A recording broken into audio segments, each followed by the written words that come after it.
Now we are recording. The second item in outperforming the recession is the 3 opportunities in today's market. We're going to discuss what those opportunities are, so that way you can ensure that you are able to discuss them with your clients as well. And then also, the third is skills that meet the moment. You want to ensure that you are on top of your skills, on top of everything when it comes to your trade, so that you can be that performer for your clients in the market. Okay. So if you take a look at what I have up here on the screen, you guys are going to see these are National Association of Realtor rankings.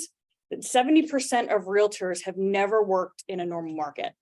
Right. So people either got into the market when it was a down market, somewhere between 2006, 2008. They saw a little bit of a bump whenever the market started to level out. And then what happened? COVID happened. We saw a huge influx of agents get into the market during COVID when things were easy to sell, right? That's what everybody thought. And now that the market is starting to take a turn from the COVID market, now people are trying to figure out, how do they sell real estate? What do you mean I have to do inspections? What do you mean I have to negotiate? Why can't I just come in and offer $30,000 over asking price and get the offer? No, you've got to be an agent first and foremost, guys. You have to make certain that you are representing your clients, you're negotiating, and you're handling things the way that they're supposed to be handled. Jumping into market and economic updates, right? Great quote that I took away.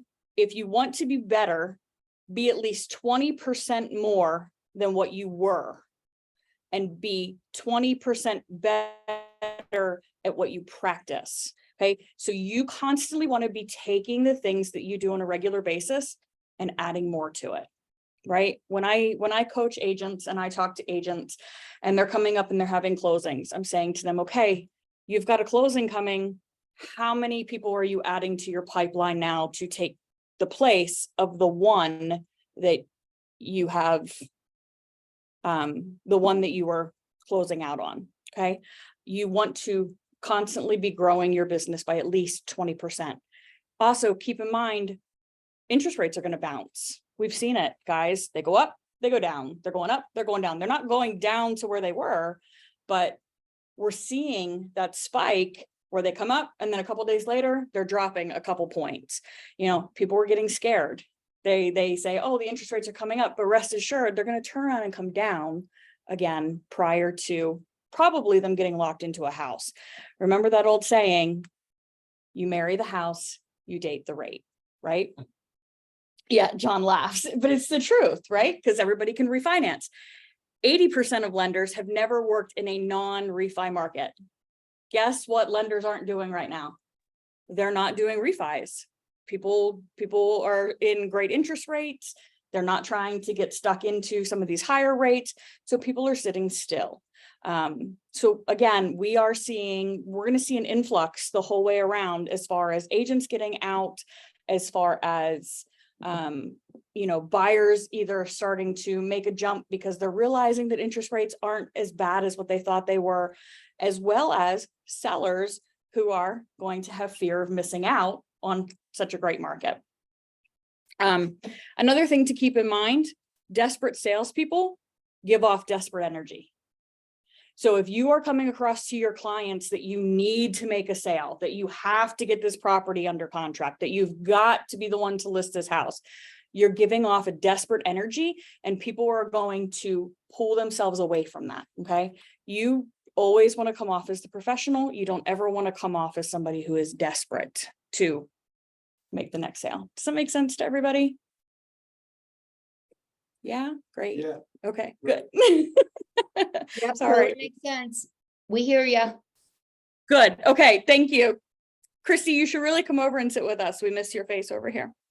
I know. I was on the phone and then I just say, tell John to come back over here with me. We can watch you together from here. Oh, okay. So she said you can go sit with her. So I'll just talk to the computer then all No, day. I'm gonna stand with Karen. Another really, really, really great takeaway, guys. Really good people in really good markets lose sight of the fundamentals. So what does that mean? So let's look at the COVID market, right? When we had the COVID market, we're writing offers that are well over asking price. We're waiving appraisals. We're waiving every inspection under the sun. We're still seeing it now. We're still competing. So we, as real estate agents, are basically just writing contracts, getting people into the house, and then we sit back and we get them to market because they're clean and easy. And that's great. But at the same time, we're losing sight of the key fundamentals that make us those realtors, those negotiation skills, the things that we do to sell ourselves to our clients. So just keep that in mind whenever you are seeing the market shift a little bit. You want to always be on top of your game. We're all really good people, right? And we just came out of a really, really, really good market. So be ready to be on top of things, okay? Item number 2 under outperforming the recession is the 3 opportunities in today's market. The first one is changes for buyers and sellers. Okay, we're going to see changes. We saw interest rates take a shift. We saw housing prices skyrocket.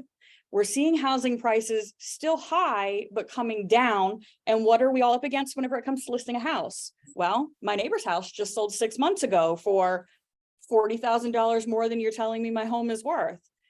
How are we combating that, right? How are we talking to our people?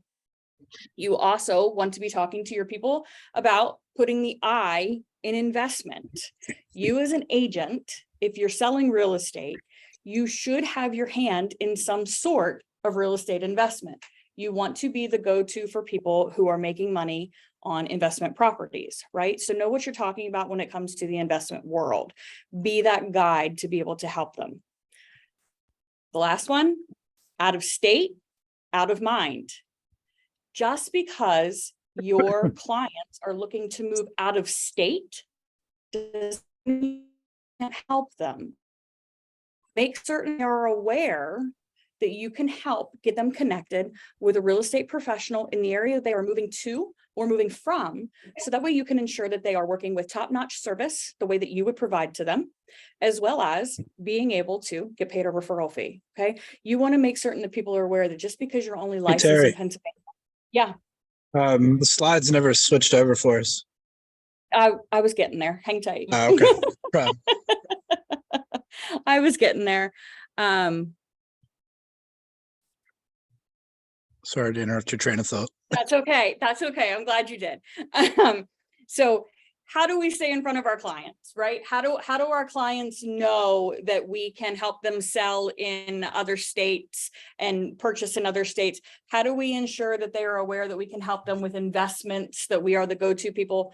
Well, it's pretty easy. It's staying in contact with people, right? So staying in contact, you can do mail, you can do e-reports, you can do phone calls, text messages where you're having conversations, personal notes, Popeyes videos, staying in front of them, letting your clients know that that you care. I preach this all the time, guys, right? Calls, notes, and Popeyes. Calls, notes, and Popeyes. It's staying in front of your people, as well as community, right? Get out to community events, social media marketing yourselves in community chat rooms and whatnot. Have a client party, do something where you're inviting people or you're going to events where you're constantly in front of people. You want to always be that forward-facing agent where they know that when they're thinking about real estate, no matter where it is, you're going to be their go-to. Okay.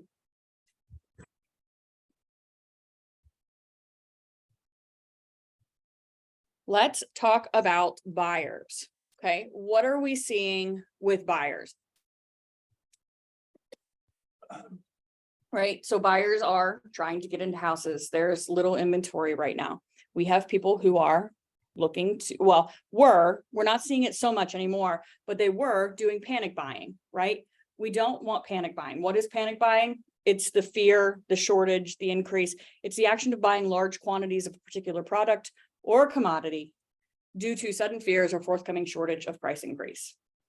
We saw it, guys, during COVID shutdown, right? What happened to toilet paper? People panic bought. They bought it thinking they were going to run out of it. So we've seen panic buying where people are just like, I have to get into a house. I'm going to buy it now. And then they turn around, they regret it. We're listing houses right now that people bought during the shutdown or just after the shutdown. And now they're selling it because it wasn't their dream home. We're also now seeing a little bit more choice, not a whole lot, not nearly as much as we'd like for our clients, but there's a little bit more choice for them when it comes to opportunities. And they're not in such a hurry anymore either. They're taking their time, they're looking, they're waiting to see what comes around. Also, there's more opportunities as far as lending goes as well. There's different programs out there. There's 1% conventionals. There's different plans that they can turn around and they can use to purchase homes. There is no longer a need for a 30-year fixed mortgage. Okay. So they can turn around, they can buy, and then they can refi. They can get the home that they want without the rate that they want, and then turn around and make it happen when prices come back down, when they're, when interest rates start to adjust and they can come back. Okay. Everybody good so far? Am I rushing through? I got a question or discussion, I Go guess. for it. You talk about the investors and trying to work with them. The problem that I've run into is that for me, I get a lot of people that want to invest, but that aren't either financially able to or aren't realistic with their expectations as for what rent's going to pull, how they can buy a house, how much they need to put down. I mean, I've had a lot of people say, I want to flip, I need to use a conventional loan, and I want to do rentals, and oh my God, I got to put 20% down. And then it just kills those conversations. Once I educate them, and so I don't want to say I lose most of these people, but they die off at least for a period of time. Is there any way to, I don't know, avoid that? Well, I think your biggest thing is you're educating, right? Because most people aren't aware whenever they go into it. It sounds like a great idea. I want to invest, I want to do this, but they aren't educated enough to know and understand what goes into it, right? So you're already a step ahead of a lot of agents who don't know enough to educate them. And then they go and they're trying to find these properties and they can't, right? Right. So for me personally, I have like 2 investors that I will work with. Aside from that, I don't personally work with investment properties just because the calculations of the rent and doing, how to tell them what they can anticipate based upon what they're buying, how much they're going to get. I mean, John, do you have you deal with investors? Mostly Rehab investors. Yeah. So, I mean, I know there's the formulas, and Justin and Chris are really great at being able to help guide you with that stuff as well. Again, me personally, I don't really, I hate to admit that, but I don't deal with investors just because I want to make certain that they are properly educated and they know what they're getting. Because even though it looks like a steal, it looks like it could be a great property that they could get, it could turn around, they could be underwater if they're not going to get the right amount of rent when it comes to that. Okay. Right. Right. Yeah.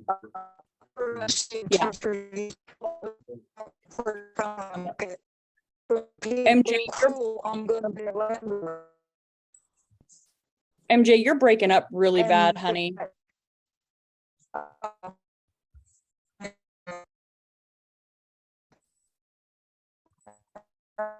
Here. All right, guys, let's talk about sellers. The next section on your sheets here, sellers, it's sellers, in my opinion, right now, it's a difficult kind of situation. I'm seeing a lot of for sale by owners. People were trying to put them up and handle them by themselves. They no sooner put them up, they get lots and lots and lots of interest. And the next thing you know, you see a for sale sign go in the front yard from a real estate professional because the for sale by owner doesn't know how to handle it, doesn't want to deal with the influx of people. Conversations that need to be had. Again, I went on a listing appointment the other day and the seller said to me, well, the house right down the street just sold for X amount. Well, today, it's not worth it because there's been comps in the last 6 months that don't justify the price that the sellers wanted to get. So in turn to talking with these people, my pitch is I'd rather disappoint you tonight with the truth than turn around and disappoint you and let you down in 6 months, because in reality, that's what's going to happen.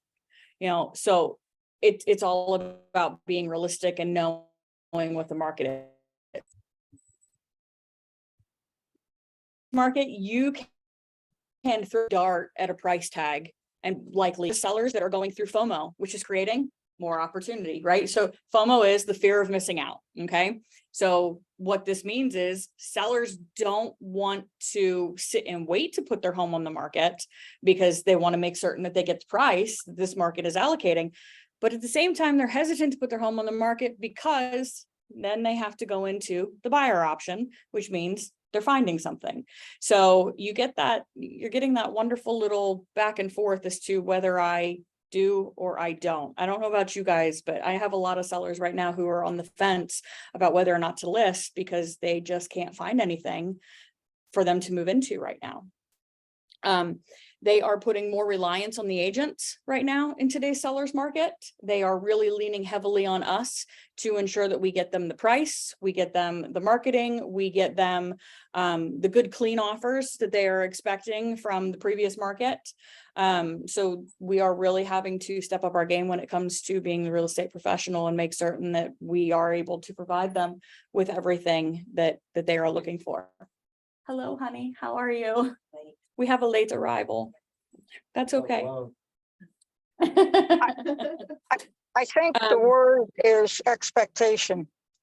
Say that And again, MJ? I think the word is expectation, and it applies to buyers and sellers, and it always has. But you have to start before you ever start with a chat about expectations.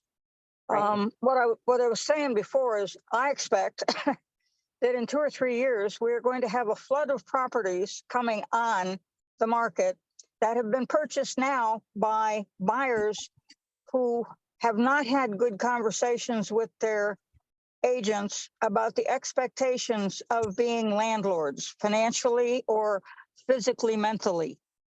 And I think there's going to be a whole lot of disillusioned, a lot of young people who decided to do it and weren't prepared for it. I agree with you. But the whole thing is expectations, every direction. You got it. You got it. Being the professional, right? Making certain Yep. that you're in front of people and you're providing them with the information and the value that we deliver as real estate professionals. Okay. One of our jobs as realtors, we provide the American dream. Okay. So we are there to handhold, to guide, and to see these people through, in every way, shape, or form. Okay. Really cool statistic, just an FYI, towards the end of 2022, 50% of FSBOs, because I heard a lot of different people say everybody's selling for sale by owner because it's so easy. We're not getting as many listings because there's so many for sale by owners. 50% of FSBOs were inter-family transfers. So that means they're just selling them to their kids or to someone within their family. They're not actually hitting the market. So the FSBO statistic isn't as grand as everybody seems to think that it is. Okay, let's talk about putting the I in investment. Okay, 92% of owners do not list their realtor as a financial advisor, right? Guys, we talk about finances with our people all the time. So why don't our clients think of us when they think of their financial advisors, somebody that they lean on to talk about finances with?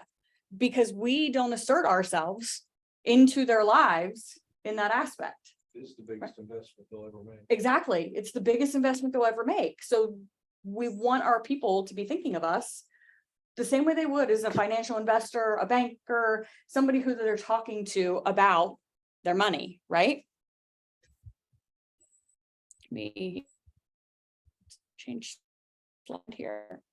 So there, putting the I in investment, there is protection from inflation. Okay. You also need to let your database know I'm here to help you with any investments, any opportunities that you might need, right? Doesn't necessarily mean you are the leading expert, but you are the source of the source. Okay. So you want them to always come to you so that you can guide them in the right direction, whether that means guiding them to a financial advisor, guiding them to a mortgage lender, guiding them to somebody who can answer the questions and help not only guide you, but guide them into the right direction. Always be the source of the source. And lastly, appreciation and cash flow. That is something that if, as far as investment properties go, if you're going to be working with investors, you want to ensure you know how to talk the language when it comes to appreciation and cash flow. Again, that is not a strong suit for me. I've always relied on other people to be able to help guide with that kind of stuff. So be comfortable with that. Be comfortable with having those conversations if that's a conversation that you're going to have with your clients. Okay. Great quote. Here, get your head out of the propaganda news and social media and put your head into your business. Amen. Okay. John said, amen. Absolutely. All right. The last one regarding sellers, and this is probably one of my favorites, is out of state, out of mind. So what this means is you need to build your network. Okay. Network is so important to us as real estate professionals. Okay. Whether it's, I don't sell homes in York. I've got amazing agents in the York area that I'm going to refer to. I don't sell in Selinsgrove. I've got agents in Selinsgrove. Take it further, right? Know people in other states, know people in other locations. You always want to be that person that your clients can come to when they decide they want to buy that vacation home in Florida, when they want to move away because their kids have moved out of state. You want to always be the one that they lean on for all of their real estate needs, whether they're physically here in Pennsylvania or they're somewhere far away. Okay. They're always moving. Constantly inform your database that you have the connections and the know-how to be able to help them make that next move. Okay. Item number 2 is inform your database, right? Talk to them. Let them know, again, I can help you with whatever situation you're looking for. Okay. I'm going to say it again, be the source of the source for every way, shape, and form. And last but not least, transactions and referral fees. What that means is you want to ensure that for every transaction, you are getting some sort of referral fee revenue that's coming in. Okay. There are a ton of agents that build a business on nothing but referral fees because they have a huge network that they can turn around and they can send people through their different chains and they sit back and they collect referral fees. Wouldn't that be nice for all of us? It happens, but you've got to make certain that that network is built. Okay. Item number 3 under outperforming the recession is skills that meet the moment. What this means is you need to ensure that you are leading versus following. Okay. You lead the client. We are the pros. We're the ones who know the lingo. We know the contract.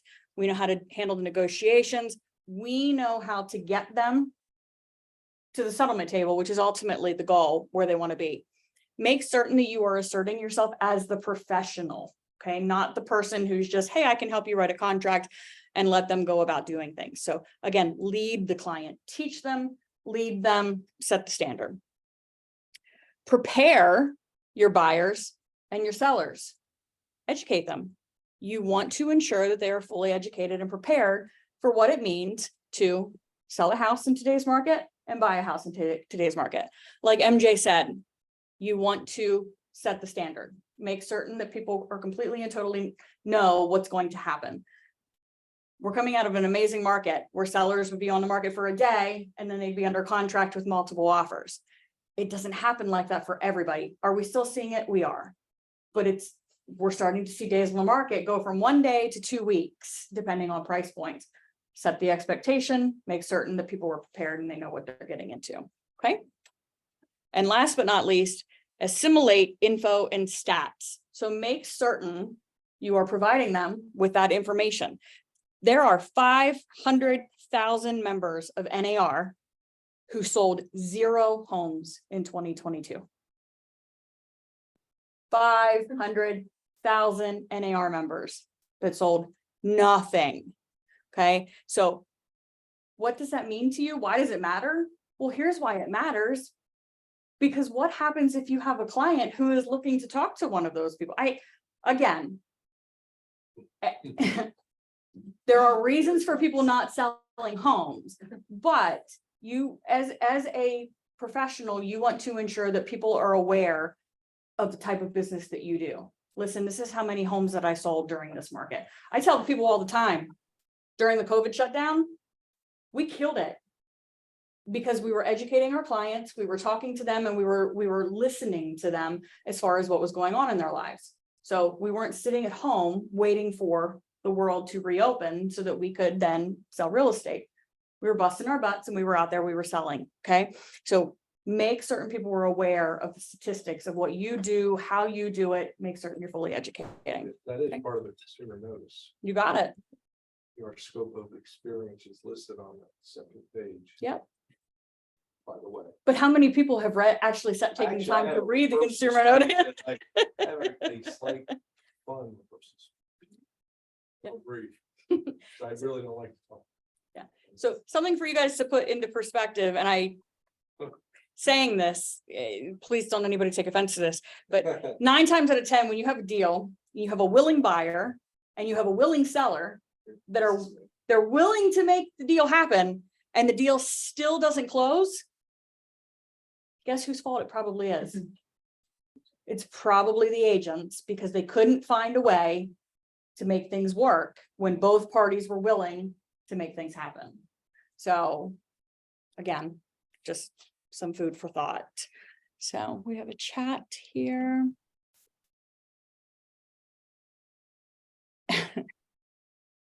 April said, oh, okay.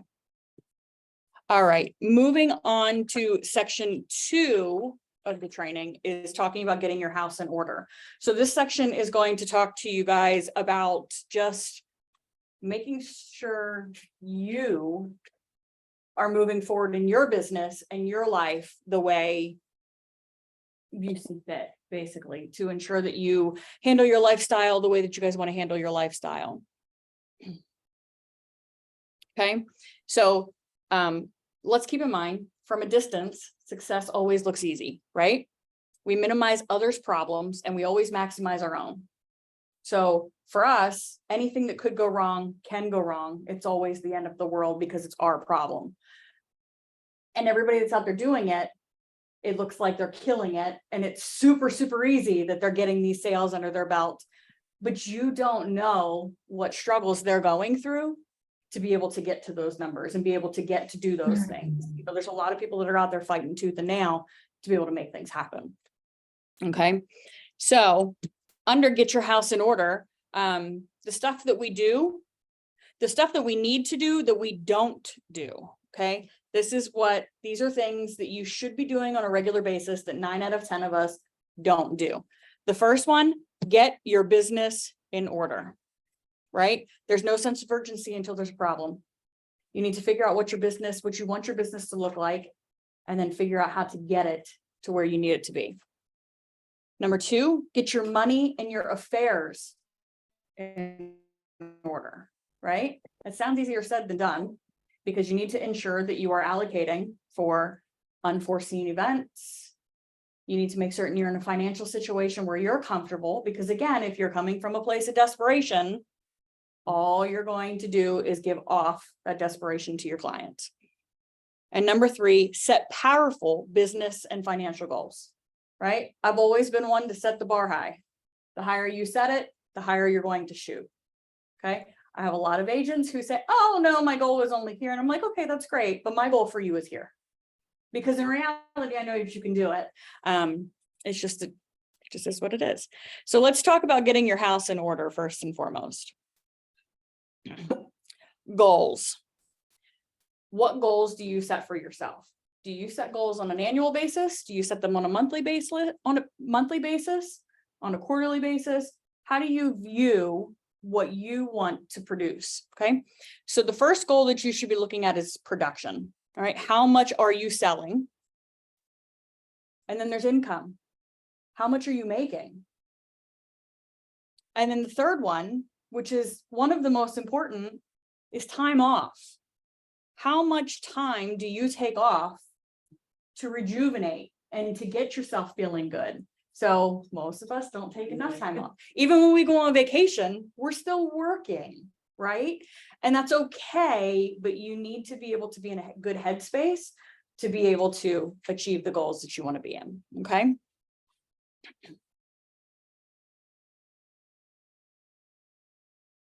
Your production stats. you want to make certain you know what you guys are doing for your business.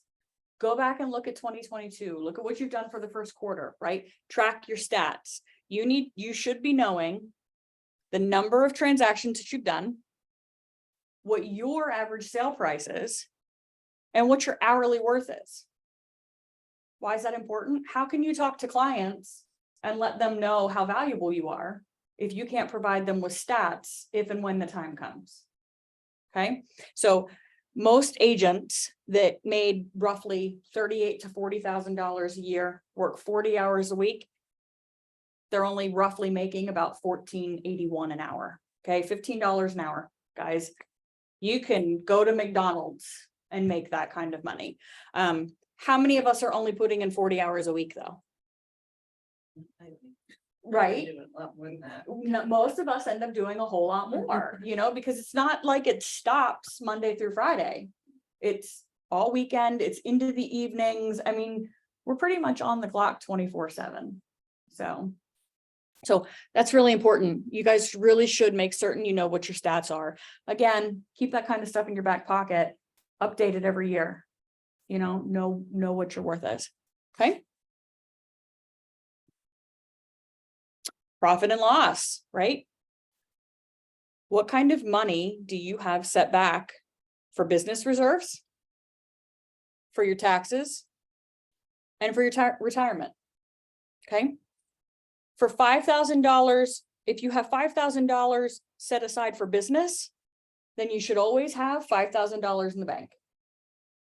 Okay, so if you know you're going to spend $5,000 a quarter or $5,000 a month or whatever it is on advertising, promotions, you should always have that money set aside in the bank. So you're adding to it. Okay. Little quote here. Everyone wants to go to heaven, but nobody ever wants to die to get there. Okay. Everybody wants to have money in the bank, but nobody ever wants to put the money in the bank to be able to say that they have it in savings, right?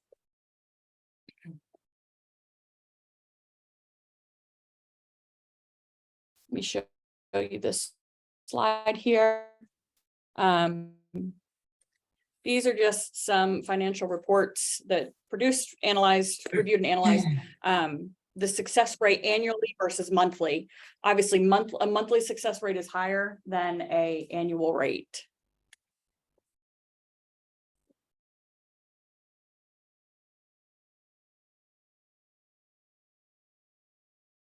Okay. SOPs. What does SOP mean? Standard operating procedures. What are your standard operating procedures? The first one should be to dictate all of your processes. How do you do it? Do you know what you do on a regular basis, right? If you were to train somebody or teach somebody to do your job, do you know how to do that? So whether it's dictating it, recording yourself doing it, making notes as to this is how I do things, this is, how I walk through them, you should always have some sort of way to be able to track and teach how you're doing your business, okay? Prioritize your priorities. What do you do? How do you do it? Like, what's the most important thing for you, okay? Prioritize what those priorities are. And this is the hardest one for me. Learn to delegate, okay? Learn to be able to take things off of your plate and have somebody else do it for you that is there and available to help, okay? We don't always have to do things alone. And again, that's really, really hard for me. When I was in Nashville for the Buffini event, I got the pleasure to meet this gentleman here, Jeremy Walsh. So he works out of Baltimore, Maryland. He sat down and he figured out his business, delegated certain things that weren't necessarily making him money, things that weren't as important to him to be able to produce and get himself to the next level.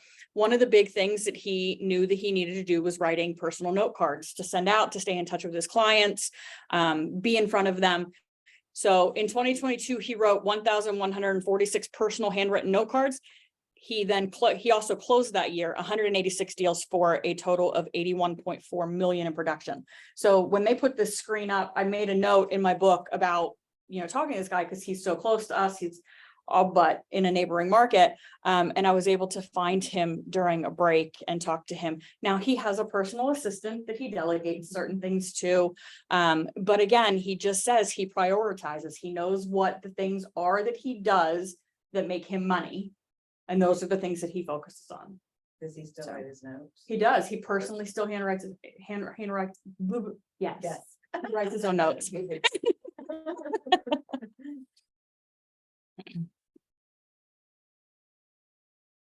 All right, and then here are some daily activities that none of us think about, but we all need to do, right?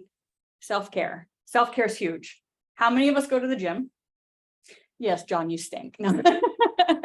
How many of you go to the gym? How many of you take time for yourself every day?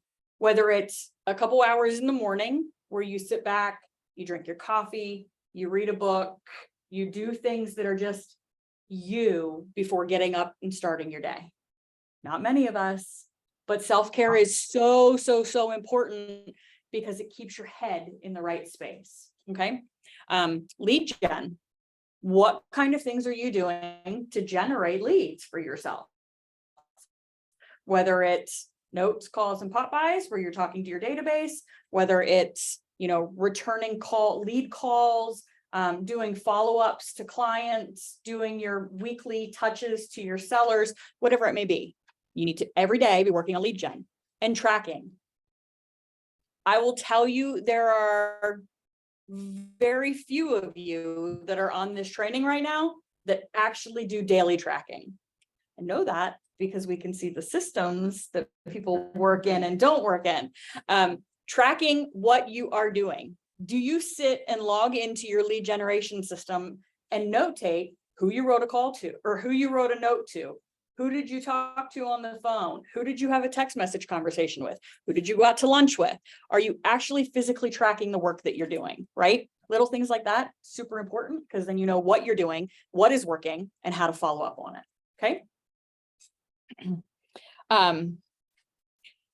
Again, a note, if you don't water and feed the harvest, it's unfair to blame the world for a bad harvest. So if you're not actively working on your business, it's unfair for you to blame anybody but yourself, right?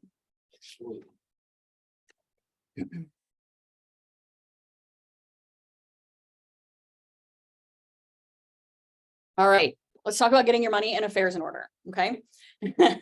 So first thing, a detailed working home budget. You should know roughly how much money you need to run your household, okay? Reserves, how much money do you have put back for peace of mind, right? In case something comes up, how much money do you have to fall back on? Insurance, okay? We're going to talk about insurance. Insurance is really important. Investments, and then your legacy documents. We're going to talk about all of these here. So the first item is your detailed working budget. So let's talk about that. 63% of Americans are living paycheck to paycheck, including half of the people that are earning 6 figures a year are still living paycheck to paycheck. So I know quite a few people who do that. They just can't get it set up. Let me see here.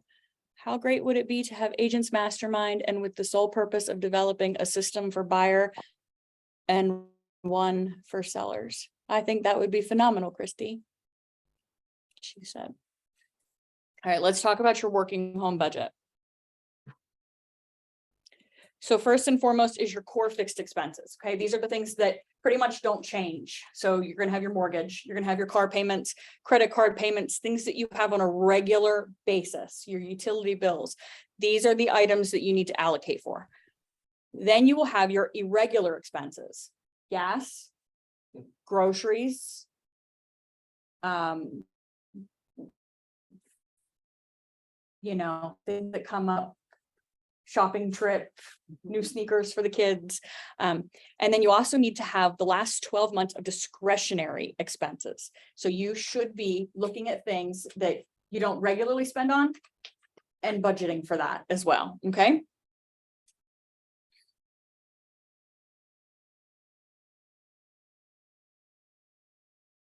What are reserves, right? Disaster funds. What happens if, God forbid, something happens to a family member, right? You should have a safety net. You should have a cushion to be able to fall back on. If you don't have 3 months worth of sales, how are you going to pay your bills, right? And then a growth and an investment fund. You should have money set aside for future growth, for putting into investments, for being able to move forward and bettering yourself when it comes to that stuff.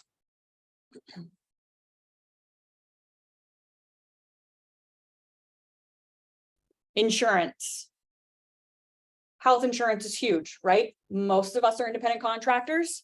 Most of us are not lucky enough to have a spouse or a job that provides us with insurance that we don't have to get off of the open market, right? So we're paying for insurance ourselves, but it's super important to have. Life insurance. If you don't have it, you should have it. Why is it important? Because anything could happen. I don't know about you guys, but I'm the breadwinner in my house. If something happens to me, Very Nice. oh, there's Susan. Susan, are you saying something?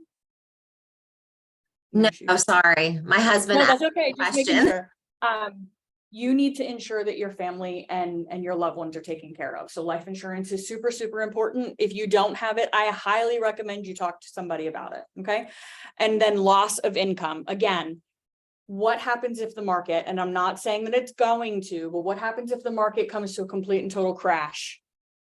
And now you're stuck with 3 to 6 months with no income or something happens. What sort of reserves do you have set up to be able to take care of you and your household during those times? Okay. Will Rogers, who is an actor that some of you may not know because you're too young. Will Rogers once said that a man who dies without adequate life insurance should have to come back and see the mess that he created. Okay, so yeah, it's just it's important. It's important. I'll be looking for a new health insurance person if anyone has any suggestions. Thank you, Susan. We will definitely put something out there. Yeah. Next on the list is investments. What sort of investments are we talking about? Real estate. Real estate is always the best investment, right? It's always the one that is always in some way, shape, or form going to be around and is going to make you some kind of money, because why?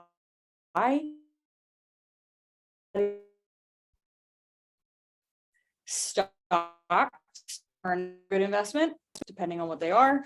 And then other 7 streams of wealth that the average millionaire has. So the average millionaire has 7 different streams that contributes to their wealth. Their salary, business profits, rental income, asset appreciation, dividend income from SEPs or IRAs, interest income, and royalties and referral fees. Okay, so millionaires are making money through all of these different types.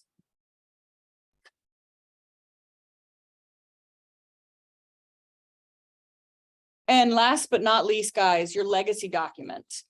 Do you have your legacy documents established? Do you have a will or a trust set up? Do you have asset instruction? How are things supposed to be handled should something happen to you? And do you have your end of life set up and situated? Okay, so I'm just going to tell you about me personally. Back when my daughter passed away in 2005, it was a huge wake-up call for us because it wasn't ever anything that we expected. So at the age of 41, I have 2 burial plots that I own. I have all of my end of life situations set up. We have caskets ready. We have opening procedures. It sounds gruesome to talk about, but I know that if something happens to me, my children don't have to worry about it. I have clear instructions set up in my safe at my house as to how my assets, in addition to my will that allocates who gets what, who's in charge of my children, clear instructions as to what happens, how it's supposed to be allocated, and who's to do what. So again, I'm 41. But all it takes is that one time that I get on a plane and somebody does something stupid And then my kids are left without a mother. My household is left without the breadwinner. So things that you don't want to think about, but things that you should unfortunately think about just to ensure, because when you know that there is a peace of mind set aside and done, it makes things so much easier moving forward in the future. So yeah, in your packets, then you guys have some additional documents, some additional pages in here that are, it's a, what am I trying to say? Not a budget, but it's a worksheet for you so that you guys can sit down and you can go through it and you can make note of what sort of debt do you have? What sort of investments do you have? What are your goals? What do you want to do for your business in the next 90 days? Okay. And take a look at it. Evaluate where you currently stand in your current situation and where you want to be in your business, in your life, just in general. Where, how do you, and how do you implement to get there? I won't lie to you guys, it's not easy, especially if you're starting from the ground up, but you have to put a plan into motion to be able to get to where you want to be. So yeah, so that's my speech for the day, kids. I kept it to an hour. Who's got questions, comments, all of that fun stuff?